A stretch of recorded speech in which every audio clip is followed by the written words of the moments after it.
entraide entre deux hommes que vous allez voir apparaître sur cet écran en photographie. Oui, ces deux hommes, le président ukrainien Volodymyr Zelensky. Ah oui, c'est assez surprenant quand même. Et le nouveau maître de Damas, Abou Mohamed Al-Joulani.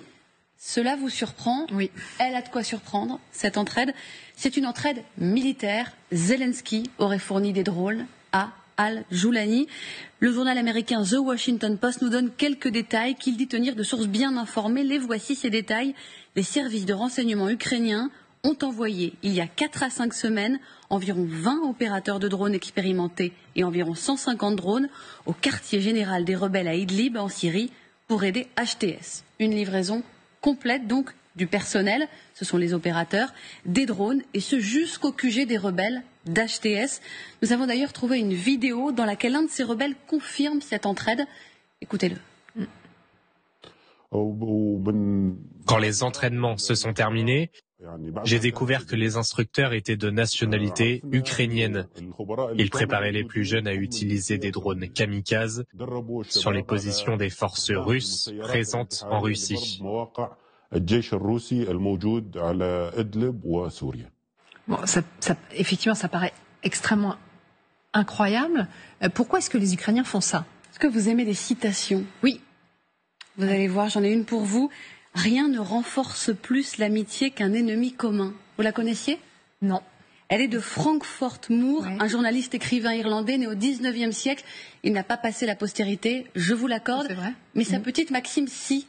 Elle est universelle et en plus, elle traverse les frontières.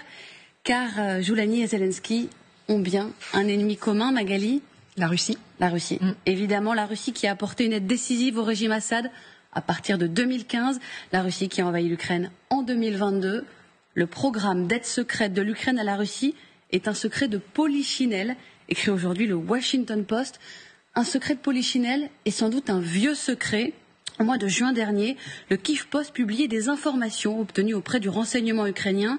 Dans cet article qui vient d'apparaître sur cet écran, il écrivait que depuis le début de l'année, les rebelles syriens soutenus par des agents ukrainiens ont infligé de nombreuses frappes aux installations militaires russes présentes dans la région. L'escadron spécial ukrainien en action s'appellerait Khimik. Plus récemment, et toujours selon le Kyiv Post, il serait crédité d'une attaque contre une base militaire russe située dans la banlieue d'Alep le 15 septembre dernier. Donc ça veut dire que les Ukrainiens laissent filtrer cette information d'entraide, mais rien n'est dit ouvertement. Les Russes en parlent pour la dénoncer et au plus haut niveau de l'État. En septembre dernier, le ministre des Affaires étrangères, Sergueï Lavrov, était à New York pour une session de l'Assemblée générale des Nations unies. Face aux journalistes, il avait affirmé que les Ukrainiens avaient des liens avec HTS et qu'il les aidait à préparer, je cite, des provocations. Côté ukrainien, c'est moins direct. Mais je vais me permettre de vous rappeler cette déclaration de Kirilo Boudanov, le chef du renseignement militaire en mai 2023. Nous avons tué des Russes et nous continuerons à tuer des Russes partout dans le monde jusqu'à la victoire totale de l'Ukraine. Partout dans le monde, donc jusqu'en Syrie, visiblement. Effectivement, Lavrov à l'ONU, ça ne nous avait pas interpellé à l'époque. Effectivement, le groupe HTS, on n'en parlait pas vraiment. C'était une déclaration au milieu de plein de questions-réponses avec les journalistes. Ça passait en effet assez inaperçu. Je l'ai retrouvé dans un très long pavé de questions-réponses au milieu.